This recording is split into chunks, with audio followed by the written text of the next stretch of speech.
Hello class. Previous classes में हमने जो भी बात किया उसमें हमने काफ़ी सारे टेस्ट देखे, जिसमें हमने जो अपना सारी चीज़ें एंड की थी उस टॉपिक में, जिसमें हमने बैलेंस असेसमेंट किया था, जिसमें हमने पोस्चर और बैलेंस की बात की थी। और जो भी सारे हमारे वेस्टिबुलर सिस्टम के बारे में चीज़ें थी कि कॉकलिया हमें हेल्प करती है सुनने में, जहाँ पे वेस्टिबुलर सिस्टम हमें बैलेंस बनाने के लिए बोलता है, यही सारी चीज़ें। तो ये जो हमारी क्लास है, ये जो शुरू होने वाली है, इसमें भी हम बात करेंगे कुछ उन्हीं टेस्ट पे, और जो कि रहने वाला है रॉम्बर्ग टेस्ट। अब हम वेस्टिबुलर सिस्टम का एक ऐसा बहुत इम्पॉर्टेंट एक बेडसाइड टेस्ट पढ़ने वाले हैं जिसके नाम है रॉम्बर्ग टेस्ट। बेसिकली ये टेस्ट हमें बताता है कि पेशेंट अपना बैलेंस मेंटेन कर पा रहा है या नहीं, और उसके बैलेंस के लिए जो सिस्टम्स रिस्पॉन्सिबल हैं वो प्रॉपरली काम कर रहे हैं या नहीं। ठीक है, तो सबसे पहले अगर हम रॉम्बर्ग टेस्ट के प्रिंसिपल्स की बात करूं, तो सबसे पहले आप ये समझिए कि बैलेंस मेंटेन करने के लिए बॉडी तीन सिस्टम यूज़ करती है। सबसे पहला सिस्टम है विजुअल सिस्टम, जिसको आप विजुअल इनपुट के नाम से देख पा रहे हो। हमें इन्वायरमेंट दिखाई देता है, मीन्स हमारे आसपास की सारी चीज़ें दिखती हैं।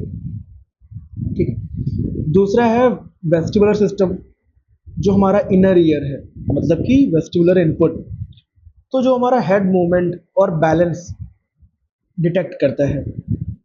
और जो तीसरे हैं ये है प्रोप्रियोसेप्टिव सिस्टम, मीन्स हमारे जो जॉइंट्स होते हैं, मीन्स मसल्स और जॉइंट्स बॉडी पोजीशन की इंफॉर्मेशन ब्रेन को देते हैं। तो जब पेशेंट आंखें खुली रखता है तब ये तीनों सिस्टम्स मिलकर चीज़ों को बैलेंस या फिर हमारा बैलेंस मेंटेन करते हैं। लेकिन जब पेशेंट आंखें बंद करता है तो विजुअल इनपुट रिमूव हो जाता है। अब बॉडी सिर्फ वेस्टिबुलर और प्रोप्रियोसेप्टिव सिस्टम पर डिपेंड करती है। अगर इनमें से किसी सिस्टम पर में प्रॉब्लम होगी तो पेशेंट सोए करेगा या फिर गिर सकता है, मीन्स उसका बॉडी इम्बैलेंस होगा। इजी एग्जांपल ले लो, एक रात में लाइट चली गई और आप अंधेरे में चलने लगे, तो बैलेंस मेंटेन करना थोड़ा मुश्किल हो जाता है क्योंकि विजुअल सपोर्ट खत्म हो गया। इसी कॉन्सेप्ट पर हमारा रॉम्बर्ग टेस्ट बेस्ड है। तो सबसे पहले अगर हम प्रोसीजर की बात करें, the patient is asked to, हम पेशेंट को क्या बोलेंगे, stand upright, keep both feet together, place arms by the sides, keep eyes only open initially. Patient को सीधा खड़ा करिए, दोनों पैर पास पास, फीट टुगेदर रखिए, आर्म्स बॉडी के साइड में या सामने रखिए। पहले पेशेंट से आंखें खुली रखने को कहिए, फिर उसका बैलेंस ऑब्जर्व कीजिए। अब पेशेंट से आंखें बंद करने को कहिए, फिर 20-30 सेकंड तक ऑब्जर्व करिए। एग्जामिनर पेशेंट के पास खड़ा रहे ताकि गिरने पर थोड़ा सपोर्ट दिया जा सके, ये चीज़ें बहुत ज़रूरी हैं। ठीक है, तो ये हमारा एक प्रोसीजर है। देखो नॉर्मली क्या होता है, हेल्दी पेशेंट्स में अगर आंखें खुली होंगी तो वो स्टेबल होगा। ठीक है, a healthy individual maintain balance with minimal body स्वे। अगर आंखें बंद हो जाएंगी फिर भी स्टेबल रहेगा, सिर्फ हल्की फिजियोलॉजिकल स्वे हो सकती है, ऐसा बताया गया। अगर हम पॉजिटिव रॉम्बर्ग टेस्ट की बात करें, positive Romberg test occurs when a patient begins to sway excessively, means अगर पेशेंट आंखें बंद करता है और सोए करने लगे, आंखें बंद करते ही सोए कर रहे या फिर इम्बैलेंस होने लगे, बैलेंस लूज करे या गिरने लगे, तो इसे हम पॉजिटिव रॉम्बर्ग टेस्ट कहते हैं। ठीक है, तो क्लिनिकली पॉजिटिव रॉम्बर्ग टेस्ट क्या सजेस्ट करता है, वेस्टिबुलर डिसऑर्डर्स, प्रोप्रियोसेप्टिव डिसफंक्शन या neuropathy, posture column lesions, sensory ataxia, vitamin B12 की कमी, peripheral neuropathy, posterior column lesions, बहुत सारी चीज़ें। तो रॉम्बर्ग टेस्ट सेलुलर फंक्शन का एक डायरेक्ट टेस्ट नहीं है, जो हमारा सेरेबेलर पेशेंट अक्सर आंखें खुली होने पर भी अनस्टेबल हो सकता है। ठीक है, चलो दूसरा टेस्ट की बात करेंगे हम अब, टैंडम वॉकिंग। ठीक है, तो टेंडम वॉकिंग टेस्ट को heel to toe walking test भी कहते हैं, मतलब कि जो हमारे अंगूठे से लेके एड़ी तक का जो हमारा टेस्ट आता है, ये बेसिकली ये डायनामिक बैलेंस को असेस करता है। अब अगर हम इसके प्रिंसिपल की बात करें तो नॉर्मल वेस्टिबुलर सिस्टम बॉडी को स्ट्रेट लाइन में चलने में हेल्प करता है। अगर हमारा वेस्टिबुलर डिसफंक्शन होगा तो patient heel to toe walking में इम्बैलेंस करेगा। अगर हम इसके प्रोसीजर की बात करें तो हम क्या बोलेंगे कि पेशेंट को एक सीधी लाइन पर चलने को बोलिए, एक स्ट्रेट लाइन है, आप उसको वहाँ पे चलने को बोलिए। एज आप राइट हैंड साइड पे आप इमेजेस में देख पा रहे हो, नॉर्मल वॉक, ठीक है। हर स्टेप में एक पैर की हील को दूसरे पैर की टोज के बिल्कुल आगे रखने को बोलिए, जिस जैसे कि आपने सुना होगा कैट वॉक, ठीक है। कैट वॉक में क्या होता है कि मोस्ट ऑफ द थिंग्स में जो पीछे वाले पैर का हील है वो आगे वाले पैर के टो के आगे रखा जाता है, ठीक है। 8 से 10 स्टेप आप पेशेंट को चलने के बोलिए, ज़रूरत हो तो वापस भी चलवाइए। फिर अब वहाँ पे आप उसका बैलेंस ऑब्जर्व करें। नॉर्मल फाइंडिंग से क्या होगा, इंसान बहुत हेल्दी इंसान आसानी से सीधी लाइन में चल लेगा, हील और टो प्रॉपरली टच करेंगे, कोई स्वे नहीं होगा, टर्निंग बहुत स्मूथ दिखेगी आपको। यही चीज़ अगर हम एबनॉर्मल की बात करें, ठीक है, जो वेस्टिबुलर डिसफंक्शन में पेशेंट लाइन से हटने लगता है, जैसे कि आप यहाँ इमेजेस में देखिए, ये चीज़ें पेशेंट यहाँ लाइन से हटने लगेगा। एंड जब पेशेंट लाइन से हटने लगेगा तो हील और टो अलाइन नहीं कर पाएंगे, ठीक है। टैंडम में ये देखिए सबसे राइट पे जो लास्ट वाला है, ठीक है, और स्वे करेंगी, बैलेंस यहाँ पे वो अपना लूज करेगा। सो ये जो हमारा टैंडम वॉकिंग है, इसीलिए इसको हम हील टू टो असेसमेंट भी कहते हैं। And it's a very important कि जब भी आप बैलेंस को एग्जामिन कर रहे हो तो क्लिनिकली इसमें हम vestibular disorders, cerebellar disorders, sensory ataxia and peripheral neuropathy या न्यूरोलॉजिकल डिसफंक्शन को देख पाओगे। The test is particularly sensitive for detecting subtle balance abnormalities, ठीक है। तो आपके इस तौर पे हम एक लास्ट टॉपिक देखेंगे, स्पेशली ईयर के बेस पे। अभी हमारा नोज और थ्रोट बाकी है, तो अब हमें हमारा वापस आता है वो ऑब्जर्वेशन ऑफ गेट। हमने गेट एग्जामिनेशन कई बार पढ़ा है। गेट ऑब्जर्वेशन सिर्फ चलना दिखना नहीं होता है, बल्कि आप पेशेंट के बैलेंस और न्यूरोलॉजिकल फंक्शंस का असेसमेंट भी होता है। अब इसमें कौन कौन से कंपोनेंट्स आ रहे हैं, आप देख पा रहे हो वॉकिंग स्पीड। आप इसमें क्या देखोगे, पेशेंट नॉर्मल स्पीड में चल रहा है या नहीं, स्लो चल रहा है या फास्ट चल रहा है। उसके बाद आप क्या देखेंगे, स्टेप लेंथ। स्टेप लेंथ का मतलब होता है कि सेम फुट के दो कॉन्जिक्यूटिव फुटप्रिंट्स के बीच का जो डिस्टेंस होता है, मतलब सेम फुट के जो दो कॉन्जिक्यूटिव फुटप्रिंट्स हैं इनके बीच का जो डिस्टेंस है, ठीक है। हाँ, वैसे सेम फुट के जो दो कॉन्जिक्यूटिव फुटप्रिंट्स होते हैं इनके बीच के डिस्टेंस को हम स्ट्राइड लेंथ बोलते हैं। अगर ये स्टेप लेंथ बोलते हैं, स्टेप लेंथ मतलब एक पैर के फुटप्रिंट से दूसरे पैर का जो फुटप्रिंट है उस फुटप्रिंट तक के डिस्टेंस को हम बोलते हैं स्टेप लेंथ। नॉर्मल में दोनों साइड ऑलमोस्ट इक्वल होगा, ठीक है। एंड स्ट्राइड लेंथ तो खैर मैंने बता दिया। नेक्स्ट, अगर हम सिमेट्री की बात करें तो दोनों लेग्स इक्वली मूव कर रहे हैं या नहीं, ये सिमेट्री देखेंगे। फिर आप स्टेबिलिटी की जो बात कर रहे हैं, स्टेबिलिटी बोले तो पेशेंट स्टीडी चल रहा है या स्वे कर रहा है। फिर आर्म स्विंग, आर्म स्विंग में क्या देखोगे, वॉकिंग के दौरान दोनों आर्म्स नेचुरली स्विंग कर रहे हैं या नहीं। अगर आर्म स्विंग कम है तो चांसेस होते हैं हम पार्किंसनिज्म या कोई न्यूरोलॉजिकल डिसऑर्डर ऐसे लोगों में हम देख सकते हैं। इसके अलावा turning ability, patient smoothly turn कर पा रहा है या मल्टीपल स्टेप्स या मल्टीपल स्मॉल स्टेप्स लेता है टर्न करने के लिए। एंड डायरेक्शनल डेविएशन, क्या पेशेंट रिपीटेडली एक ही साइड की तरफ ड्रिफ्ट कर रहा है, ये आपको देखना है। ये वेस्टिबुलर लेजन के क्ल्यू हो सकते हैं। तो नॉर्मल गेट बहुत स्मूथ होती है, सिमेट्रिकल होती है, स्टेबल होती है, स्टेप लेंथ इक्वल होती है, स्ट्राइड लेंथ इक्वल होती है, नॉर्मल आर्म स्विंग होता है, इजी टर्निंग, नो डेविएशन, ठीक है। बट वेस्टिबुलर गेट एबनॉर्मलिटीज़ की अगर हम बात करें तो सबसे पहले unsteady gait, patient unstable feel करता है, वॉकिंग में कॉन्फिडेंस कम होता है। वीयरिंग टू वन साइड, इसमें क्या होता है, पेशेंट रिपीटेडली एक ही साइड ड्रिफ्ट करता है, यूजुअली अफेक्टेड वेस्टिबुलर साइड की तरफ आपको देखने में लगेगा कि कहीं ये राइट हैंड साइड पे ही भाग रहा है, बार बार गिर ना जाए उधर। ठीक है।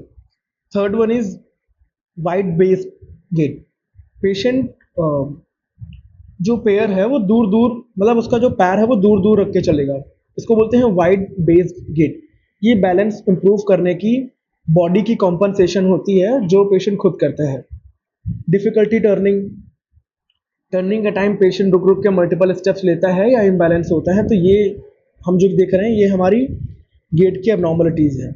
तो क्लिनिकली एबनॉर्मल गेट इंडिकेट क्या करेगा, vestibular disorders, cerebellar disorder, neurological disease, fall risk, means गिरने का भी रिस्क हो सकता है, ये सारी चीज़ें। अभी नेक्स्ट हमारा आता है असेसमेंट ऑफ निस्टैग्मस। देखो निस्टैग्मस एक involuntary rhythmic movement of the eyes है, हमारी आंखों का एक इनवॉलेंट्री रिदमिक मूवमेंट। ये वेस्टिबुलर एग्जामिनेशन का एक बहुत इंपॉर्टेंट साइन है आपके समझने के लिए। अगर मैं आपको थोड़ी सी इनकी फिजियोलॉजी या फिजियोलॉजिकल बेसिस बताऊं, तो जो वेस्टिबुलर सिस्टम और आई मसल्स एक रिफ्लेक्स से कनेक्टेड होते हैं, जिसको हम वेस्टिबुलो ऑक्यूलर रिफ्लेक्स बोलते हैं, VOR। ठीक है। नॉर्मल कंडीशन में हेड मूव करता है लेकिन आईज ऑब्जेक्ट पर फिक्स रहती हैं। तो वेस्टिबुलर डिसफंक्शन होने पर ये कोऑर्डिनेशन डिस्टर्ब हो जाता है और निस्टैग्मस डेवलप होता है। ओके। तो अब अगर आप इसके प्रोसीजर की बात करें तो पेशेंट को आप पहली चीज़ तो सीधा बैठाओगे, ठीक है। एग्जामिनर या फिर आप अपनी फिंगर या पेन को लगभग 30 to 40 सेंटीमीटर दूर रखोगे, कहाँ से, आंखों से।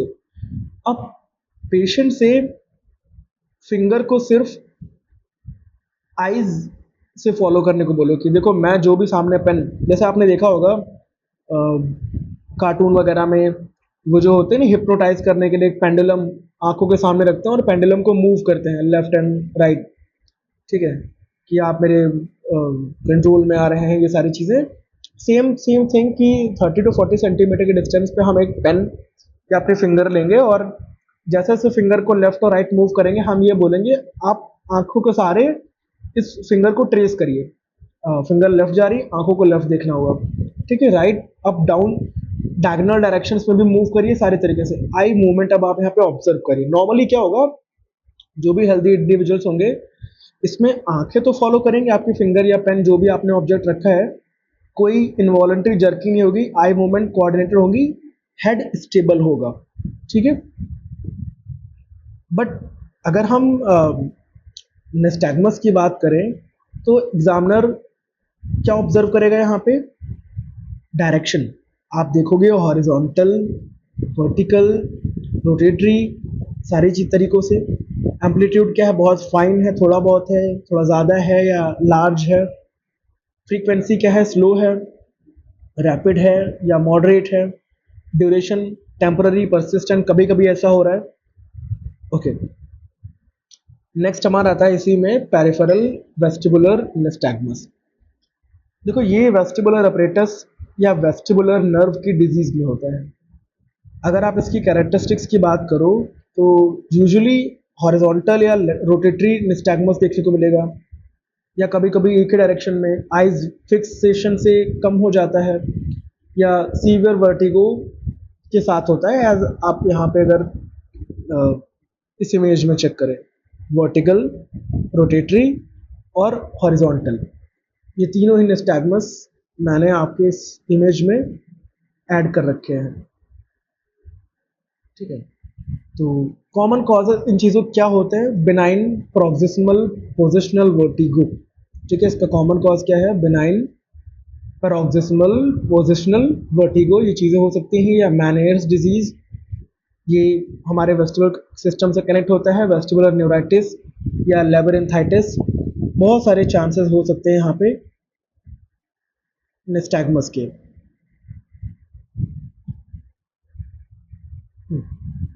ओके, नेक्स्ट हमारा आता है सेंट्रल निस्टैग्मस।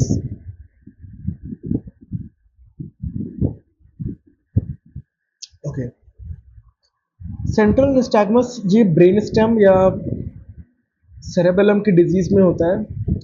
अब कैरेक्टरिस्टिक्स क्या है कि देखो ये बेसिकली हॉरिजॉन्टल, वर्टिकल या प्योर रोटेटरी हो सकता है। हॉरिजॉन्टल भी हो सकता है, वर्टिकल भी हो सकता है, प्योर रोटेटरी भी हो सकता है। डायरेक्शन चेंज कर सकते हैं, विजुअल फिक्सेशन में सप्रेस नहीं होता, न्यूरोलॉजिकल साइंस साथ में प्रेजेंट हो सकते हैं। तो इसकी कॉमन क्या कॉज क्या है? Stroke, multiple sclerosis, cerebellar tumour या फिर ब्रेन स्टेम लेजन्स वगैरह एट्सेट्रा एट्सेट्रा। तो बेसिकली ये चीज़ें हैं। तो जो भी नॉर्मल फाइंडिंग आएंगे आपके वेस्टिबुलर सिस्टम एग्जामिनेशन में कि रॉम्बर्ग टेस्ट नेगेटिव होना चाहिए, टैंडम वॉकिंग, नॉर्मल गेट बहुत स्मूथ और स्टेबल होनी चाहिए, डायरेक्शन डेविएशन नहीं होना चाहिए, बॉडी स्वे नहीं करना चाहिए, एबनॉर्मल बॉडी स्वे नहीं होना चाहिए, no spontaneous nystagmus, eye movement coordinated, no vertigo, balance movement, overall ये सारी चीज़ें हमारी इसमें आनी चाहिए। तो क्लिनिकली जो क्लिनिकल इंपॉर्टेंस है वेस्टिबुलर फंक्शन एग्जामिनेशन की, कि वेस्टिबुलर एग्जामिनेशन की हेल्प से एग्जामिनर बहुत अर्ली सस्पिशन उसको मिल सकते हैं। जैसे कि मैनियर्स डिसीज सिम्टम क्या होता है? एपिसोडिक वर्टिगो, जो हियरिंग लॉस का फ्लक्चुएशन, मैनियर्स डिजीज के अंदर बता रहा हूँ मैं, टेनिटस या कान भरा भरा लगेगा, earfulness. Instead benign proximal positional vertigo, इसमें पेशेंट क्या बोलेगा कि सिर्फ हेड पोजीशन बदलते ही चक्कर आ जा रहे हैं। बिनाइन पैरोक्सिस्मल पोजिशनल वर्टिगो में क्या बोलेगा? हेड पोजीशन चेंज करते ही चक्कर आ रहा है। ठीक है, तो ये हमारा क्या हो जाएगा? ये भी हमारा एक वेस्टिबुलर फंक्शन एग्जामिनेशन का ही एक क्लिनिकल प्रूव है। इसके अलावा वेस्टिबुलर न्यूराइटिस, तो जो न्यूराइटिस का मतलब हमारे नर्व, और आइटिस का मतलब इन्फ्लामेशन। तो वेस्टिबुलर नर्व में इन्फ्लामेशन, तो अचानक से सीवियर वर्टिगो आना, जी मिचलाना, वॉमिटिंग होना, बैलेंस डिस्टर्ब करना, ये सारी चीज़ें हमारी इसमें आती है। हियरिंग विजुअली नॉर्मल रहती है, बट ओवरऑल ये बैलेंस हमारा बिगड़ता है।